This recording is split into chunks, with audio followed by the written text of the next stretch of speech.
Estou contrário. Acho que vocês poderiam ter. Ficou parecendo um escapatório aí. Não, mas, deputado... doutora Júlia, mas pode dar a palavra assim, se a CVM tem posição ou não sobre essa, se ela está de acordo com essa regra ou se ela acredita que a regra anterior era melhor. A ideia aqui é poder colaborar com posições e opiniões técnicas e não com opiniões pessoais sobre o que é bom ou ruim em relação... Opinião a gente tem sobre tudo na vida. Mas para poder contribuir, em nome da CVM, exato, para poder contribuir física. Em nome da CVM com os trabalhos dessa comissão, eu entendo que eu só tenho competência para falar e atribuição em relação a assuntos de matéria da CVM. Eu acho que eu estaria prestando um desserviço a essa comissão, dando a minha opinião sobre este ou aquele assunto que não tem competência com as minhas atribuições profissionais. Apesar de achar que quando se retirou a necessidade de inscrição na CVM, aí a minha opinião, tá certo? Eu acho que tornou a legislação mais frouxa. Era melhor como era antes, com rigor maior na fiscalização. Eu sugiro, presidente, que ele procure, então, ter uma informação oficialmente de quais foram os motivos dessa resolução, verificar... Vamos procurar a justificativa técnica dela. Você tem mais algum questionamento? Não, o pessoal da FUNCEF parece que tinha um encaminhamento à sua pessoa.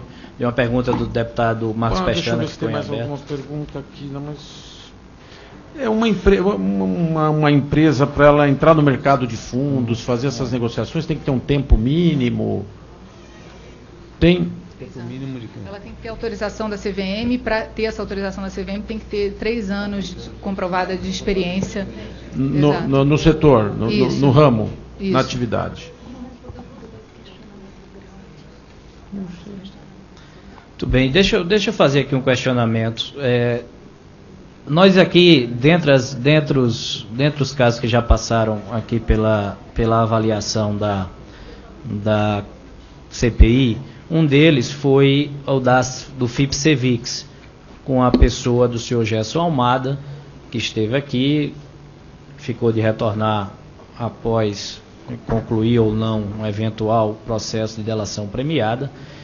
Mas o que nos chamou a atenção, e aí tem a ver até com essa discussão, é que, como regra geral, os fundos de pensão não podem fazer investimento direto em companhias fechadas. Em 2009, foi instituído o Caixa FIP-CEVIX, cujo administrador e gestor é a Caixa Econômica Federal, e no qual havia apenas 2 cotistas, a FUNCEF e a Desenvix, e apenas um investidor na CEVIX, companhia de capital, um investimento na CEVIX, que era uma companhia de capital fechado. Ou seja, resumindo, a legislação proíbe que se invista em empresas de capital fechado. Eu entendo que é exatamente para haver uma preservação do recurso, para ter uma presunção de transparência que tem numa empresa de capital aberto. Porém, a CVM tem regulamentações que permitem que uma empresa de capital fechado acabe se transformando em um FIP exclusivo, cujo único objeto é aquela própria empresa de capital fechado, e aí o fundo de pensão ele pode aportar esses 25%. Não sei se o meu rigor técnico foi tanto quanto é necessário, mas acho que deu para se entender. Essa regra não acaba sendo uma forma de burlar a legislação, não acaba sendo uma forma de que se tenha um acesso a recursos do fundo de pensão para empresas de capital fechado que não são permitidas da forma originária?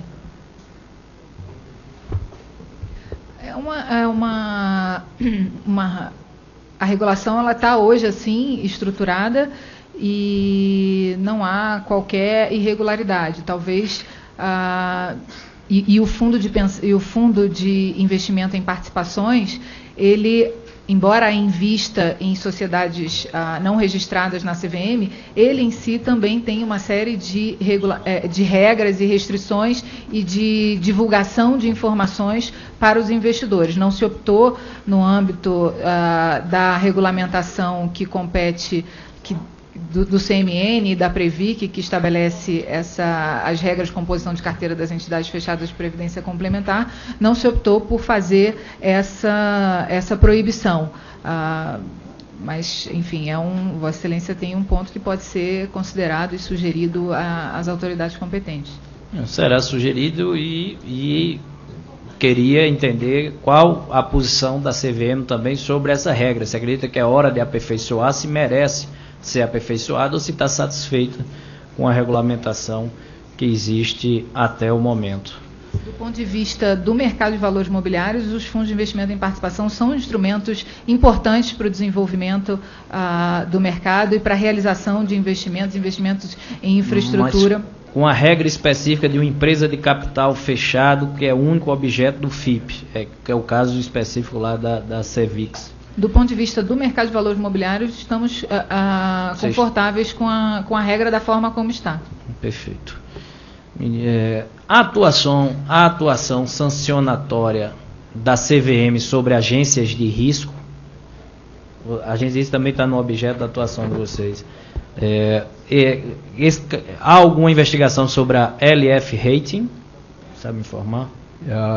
As agências de avaliação de risco, elas são fiscalizadas pela CVM dentro do seu plano bienal, né? Então, todas as agências, né, que estão no Brasil, elas estão sendo fiscalizadas.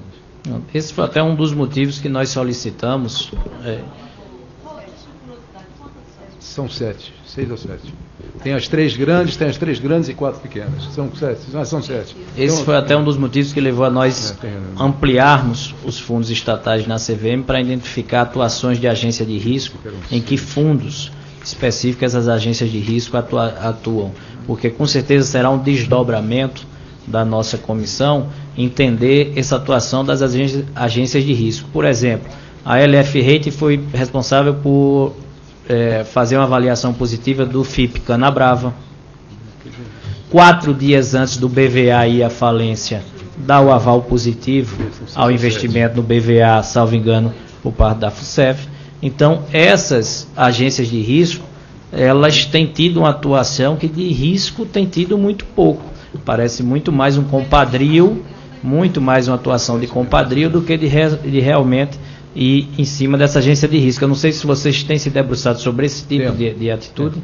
São 7 agências de rating, as 3 globais e 4 brasileiras. Inclusive, no nosso plano de supervisão, pode ser visto, nós temos feito isso de forma preventiva. Inclusive, existe toda uma discussão hoje mostrando que a decisão de investimento não deve ser feita somente baseada no relatório das agências de rating. Perfeito. Um último questionamento. Vocês comunicam ao Ministério Público Federal quando entendem que há presença de crime. O Ministério Público Federal, ele mantém a CVM informada, não sei se já foi respondido, me perdoe, mantém informado sobre os desdobramentos dessas ações? Vocês têm comunicação oficial? Sim, temos o acordo de cooperação com o Ministério Público e eles nos mantêm informados sobre os desdobramentos jurídicos daqueles casos. Temos reuniões permanentes, contato permanente para atuação conjunta nos casos mais relevantes. Uma última pergunta. Na terça-feira nós teremos aqui o ex-presidente da CET Brasil, Ferraz. Tem algum tema envolvendo as operações de investimentos na CET Brasil sob a égide da CVM? Não, que eu tenho conhecimento não. A gente chegou a comentar isso um pouco mais cedo. A CET Brasil não é uma companhia aberta registrada na CVM. Tá certo. Casou com a história da companhia, né? Mas mesmo não sendo aberta, teve lá mais de 3 bilhões de reais dos fundos de pensão Previ, Petros, FUNCEF, Postades. Uma última pergunta ainda, para não ser a última, já que me lembrou, nós teremos, além do Ferraz na terça-feira, na quinta-feira está chamado Fabrício Neves, que tem um perfil aí que foi dito aqui e há de se confirmar, de que está em destino incerto e não sabido, para não dizer que está foragido, mas não se tem tido dificuldade de se encontrar ele. Aqui uma carta rogatória, inclusive, chegou do exterior, o STJ não conseguiu localizar, a CVM tem um processo aberto, né, contra eles, inclusive faz condenação, salvo engano, pelos dados que eu vi.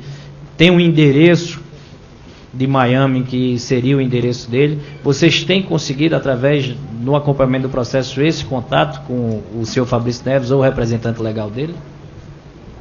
Eu não me lembro de uma decisão da CVM que esteja em fase já de execução. Os processos que eu me recordo, ele já foi acusado e eu não tenho. Eu lembro que o último que eu vi, ele tinha um endereço em Miami. Eu não tenho informação aqui sobre como se processou a intimação para a defesa, se foi necessária uma intimação por edital, mas a gente pode verificar isso nos autos, inclusive para ajudar eventualmente na localização. Em muitos casos a gente obtém o auxílio da Security and Exchange Commission nos Estados Unidos, a CVM nos Estados Unidos, para nos auxiliar a entregar as intimações. Eu não sei se nesse caso foi necessário esse recurso. Presidente, só quanto ao mesmo tempo, deputado Érico, eu abro a palavra para Sua Excelência em sequência. Nas conclusões do PAS RJ 2015-2027, como relatado nos itens 4 a 117, os senhores Fabrício Neves, outros citados aqui, inclusive o senhor Alexei Predentchensky e o BNY Mello, são responsabilizados pela prática de operação fraudulenta no mercado de valores mobiliários, em infração ao item 1 na forma da letra C, instrução CVM número 8. O PNY também da mesma forma vem. A minha dúvida também fala da Atlântica, mas que foi dissolvida em 2013. Responsabilidades. Diante do exposto, propõe a responsabilização das seguintes pessoas: BNY Mello e outros citados. Aí a minha dúvida é essa. Aí tem o endereço aqui do senhor Fabrício Neves. Eu queria, é de 10 de abril de 2015. Eu imagino que já deve ter sido enviado ou não documentação. Eu queria que de forma muito célere, em especial, pudessem nos informar sobre essa questão de comunicação da decisão ao senhor Fabrício Neves, se por meio de representante legal ou em que endereço foi. Será providenciado. Só para esclarecer, Excelência, aí é uma acusação administrativa, ainda não foi julgado o caso pelo colegiado da CVM com aplicação de penalidades. Quando eu vi conclusões aqui, eu pensei que já era uma conclusão. Não, foi uma acusação, há uma comunicação ao Ministério Público Federal de São Paulo, que também já está cuidando desse caso em conjunto com a CVM. Pronto, eu rogo especial atenção nessa questão de comunicação, se tem sido exitosa ou não, porque a CPI até essa data não conseguiu um retorno.